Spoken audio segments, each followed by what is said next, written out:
রাসায়নিক সংযোগ সূত্রাবলী কিন্তু তোমাদের আগে পড়াচ্ছিলাম। হ্যাঁ, আগে 3টে সূত্র অলরেডি পড়ানো হয়ে গেছে।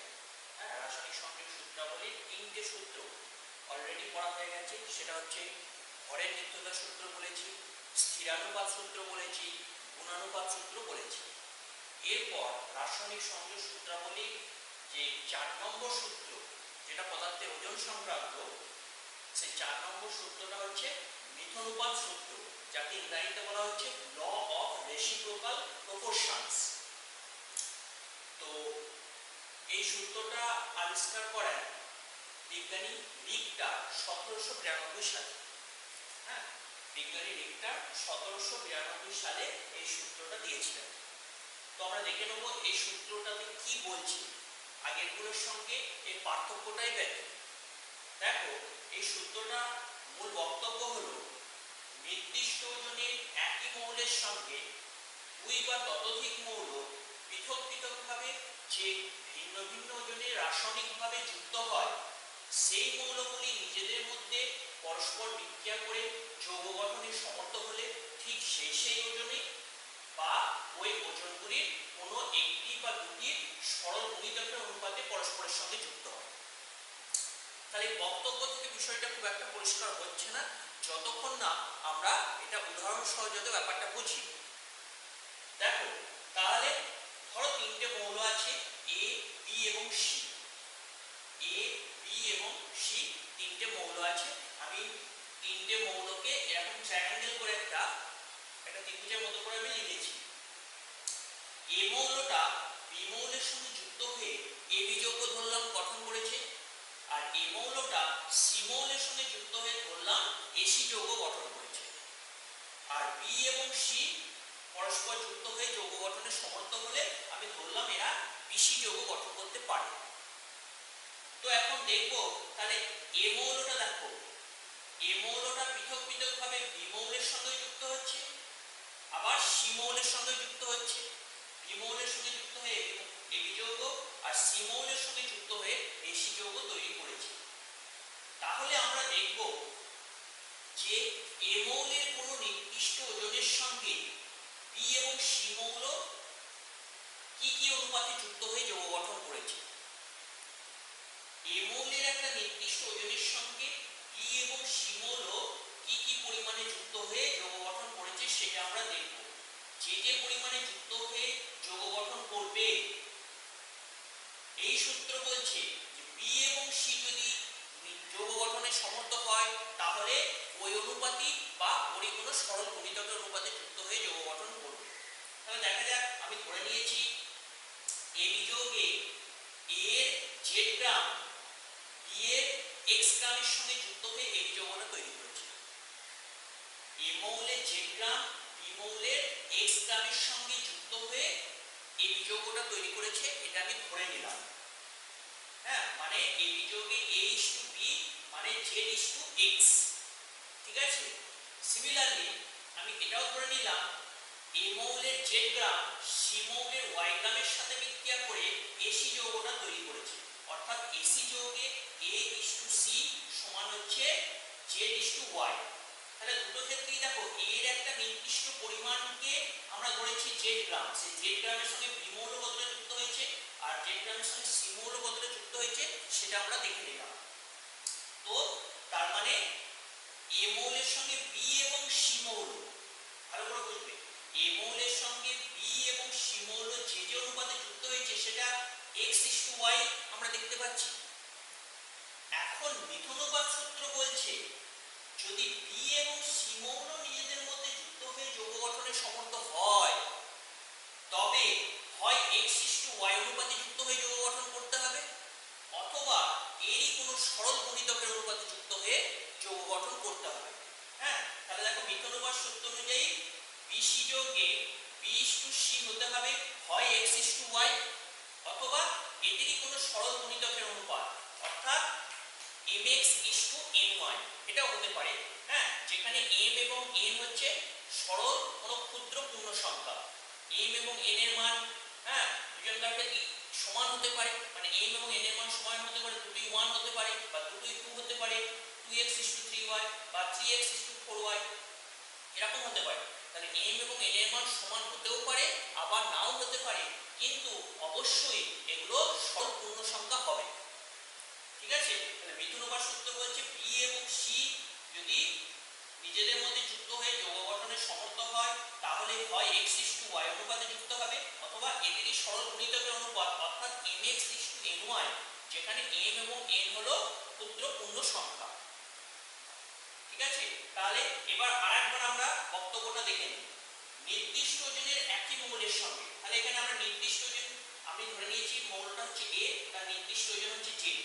তাহলে নির্দিষ্ট ওজনের একই মৌলের সঙ্গে দুই বা ততোধিক মৌল, তাহলে দুটো আলাদা আলাদা মৌল ধরেছি b এবং c, দুই বা ততোধিক মৌল পৃথক পৃথকভাবে যে ভিন্ন ভিন্ন ওজনের রাসায়নিকভাবে যুক্ত হয়, তাহলে পৃথক পৃথকভাবে যুক্ত হয়েছে a b এর সঙ্গে পৃথকভাবে যুক্ত হয়ে ab, a c এর সঙ্গে যুক্ত হয়ে ac যৌগ তৈরি করেছে।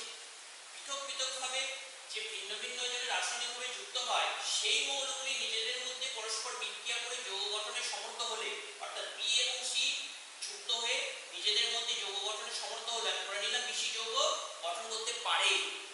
তাহলে যৌগ গঠনে সমর্থ হলে কি হবে, ঠিক সেই ওজনে সেই ওজন বলতে হয় x:y, মানে x গ্রামের সঙ্গে y গ্রাম বা x:y অনুপাতে যুক্ত হবে অথবা ওই ওজনগুলির কোনো একটি বা দুটি সরল গুণিতকের অনুপাতে পরস্পর যুক্ত হবে।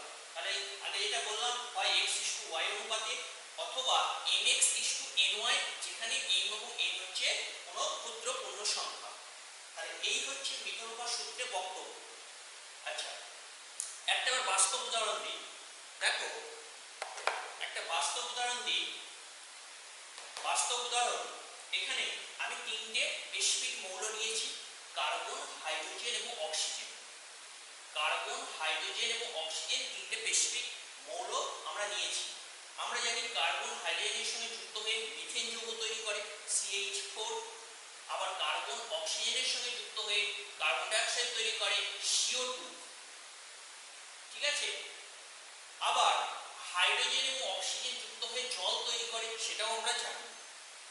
তাহলে দেখা যাক মিথনুপাত সূত্র থেকে কিভাবে এটা ব্যাখ্যা দেওয়া যাচ্ছে। তাহলে তাহলে এই কার্বন হাইড্রোজেনের সঙ্গে যুক্ত যে মিথেন যৌগ তৈরি করেছে, সেই মিথেন যৌগে কার্বন এবং হাইড্রোজেনের ওজন অনুপাতটা আমরা দেখে নিলাম।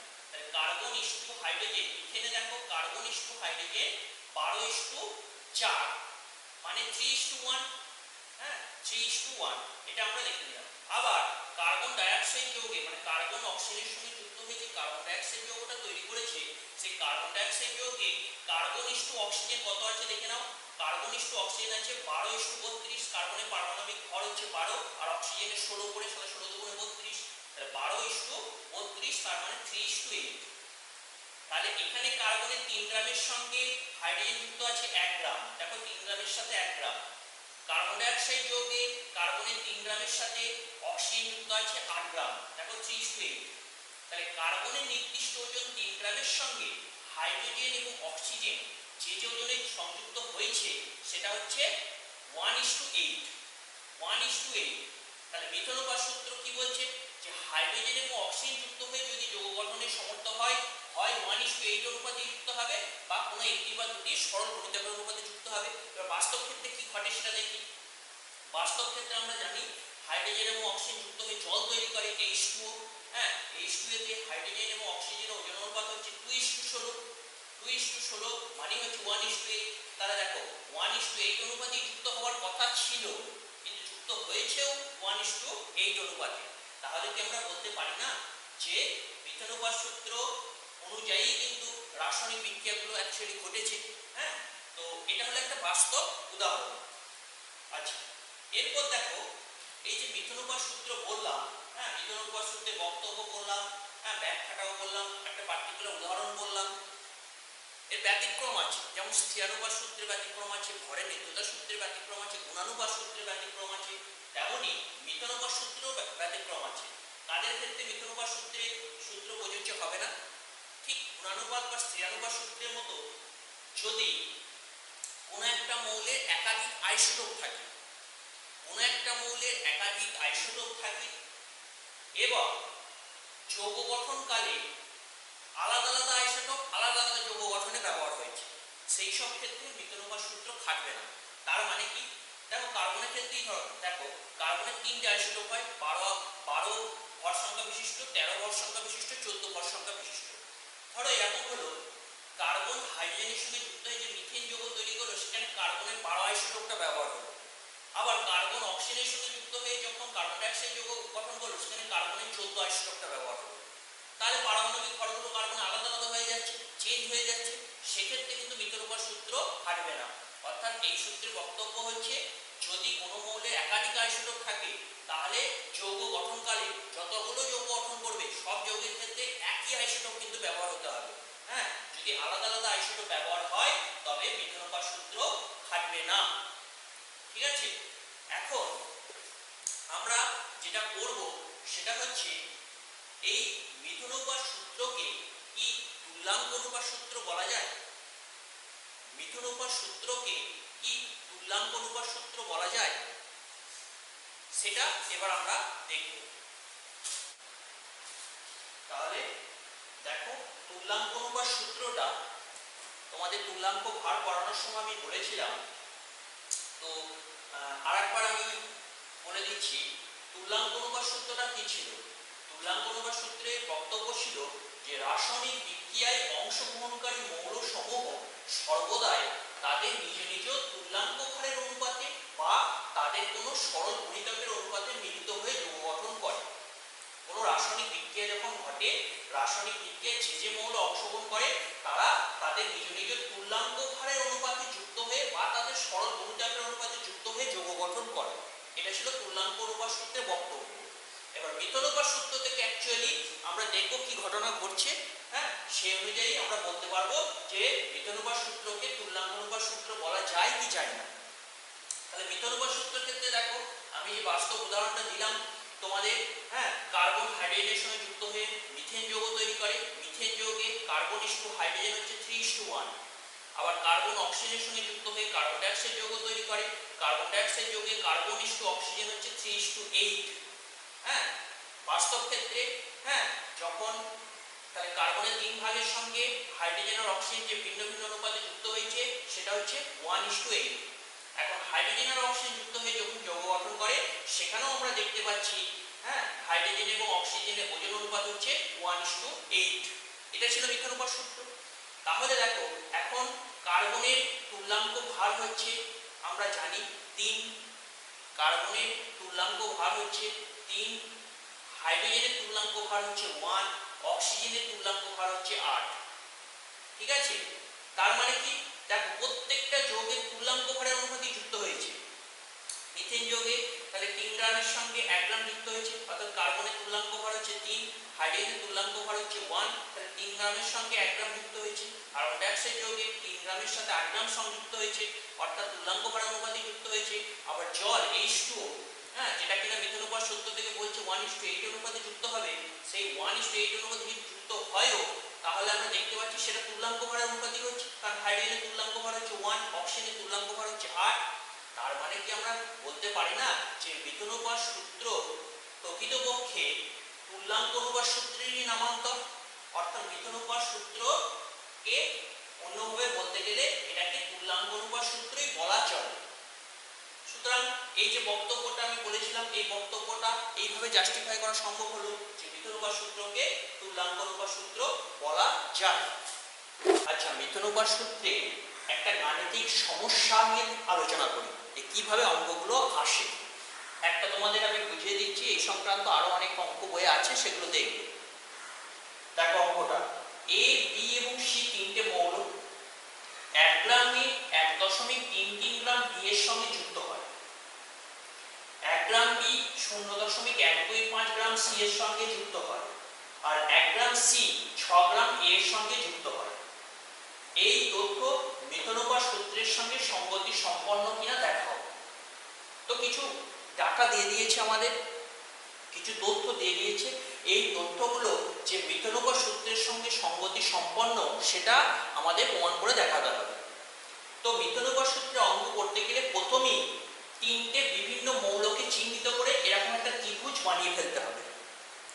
3টে যে আলাদা আলাদা মৌল আছে, যে মৌলগুলোর সমন্বয়ে বিভিন্ন যৌগ তৈরি হচ্ছে, অঙ্কে সেখানে দেখে নিতে হবে সেই 3টে আলাদা আলাদা মৌলকে মৌলকে শনাক্ত করে ফার্স্ট এরকম একটা ট্রায়াঙ্গেল বা ত্রিভুজ প্রথমে করে ফেলতে হবে যাতে করে আমাদের বুঝতে সুবিধা হয়।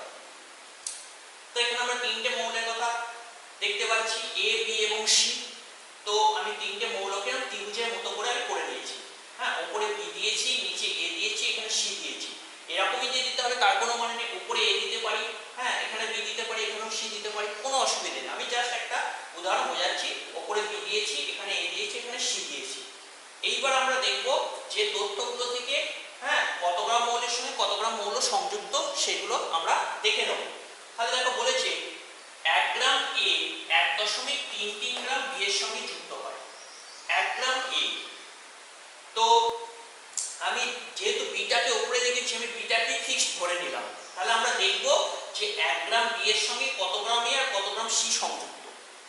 বিটাকে আমি ফিক্সড ধরে নিয়েছি, যে কোনো মৌলকে ফিক্সড ধরা যায়। হ্যাঁ, যে কোনো মৌলের একটা নির্দিষ্ট অ্যামাউন্টকে ফিক্সড হিসাবে ধরা যায়। আমি বি মৌলটাকেই ধরে নিয়েছি এবং বি মৌলের 1 গ্রামকে আমি ফিক্সড হিসাবে ধরে নিয়েছি।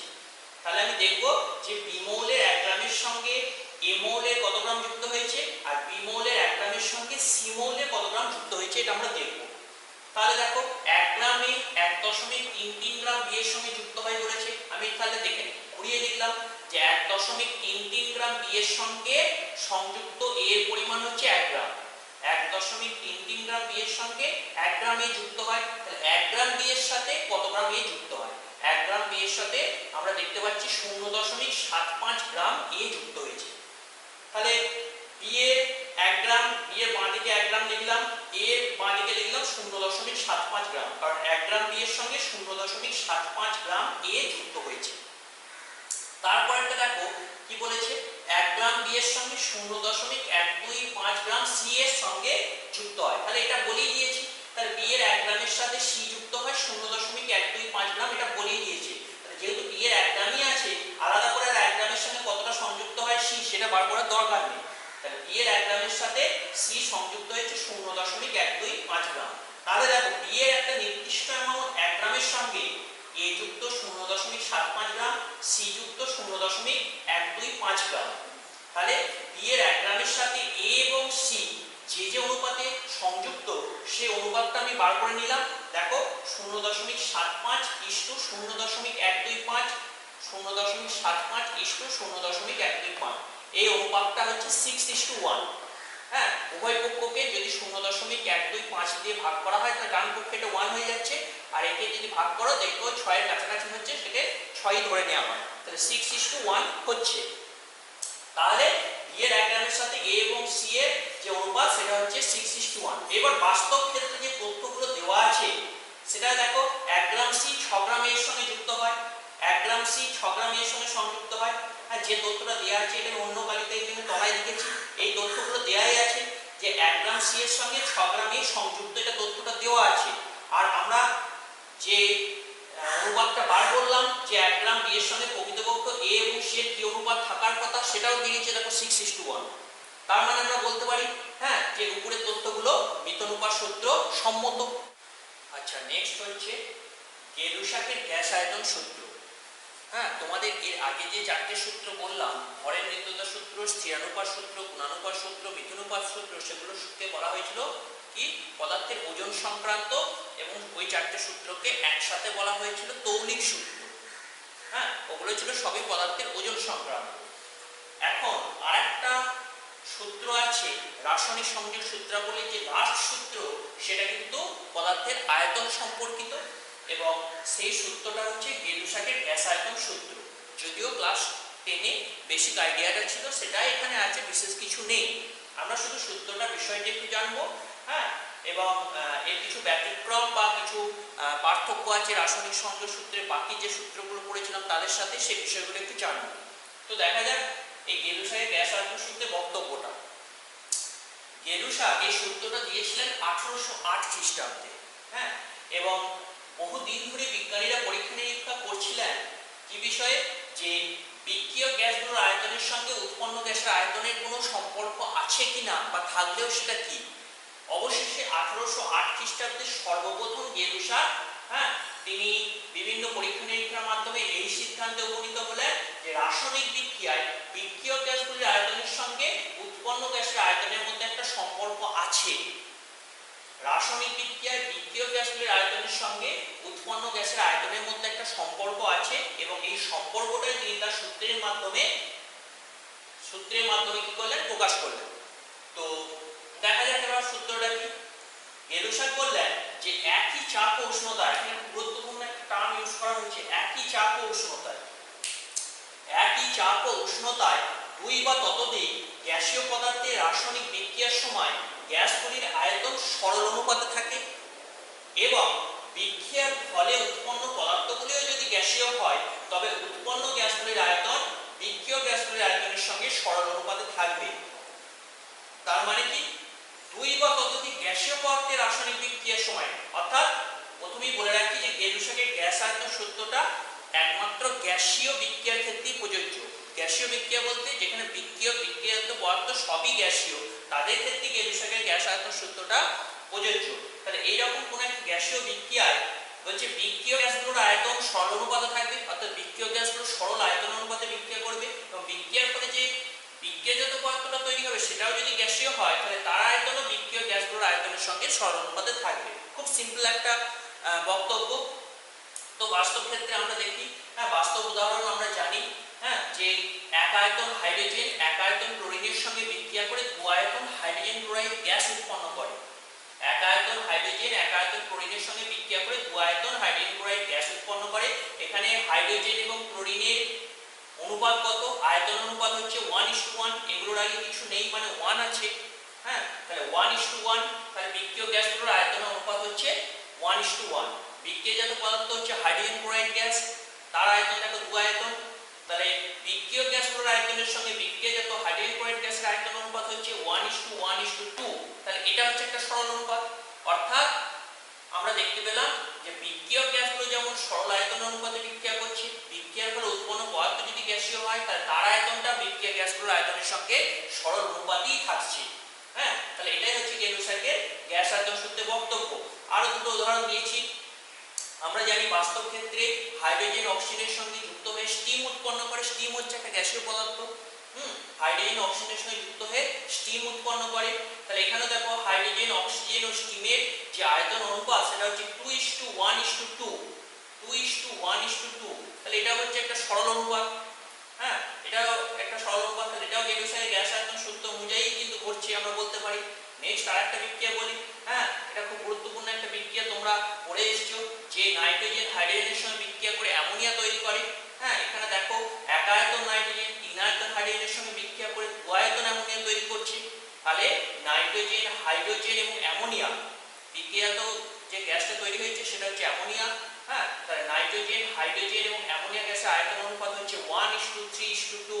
তাহলে এটাও হচ্ছে একটা সরল অনুপাত। তাহলে প্রত্যেক ক্ষেত্রেই দেখছি গেলুসাকের গ্যাস আয়তন সূত্রের বক্তব্য অনুযায়ী কিন্তু এই বিক্রিয়াগুলো সংঘটিত হয়েছে।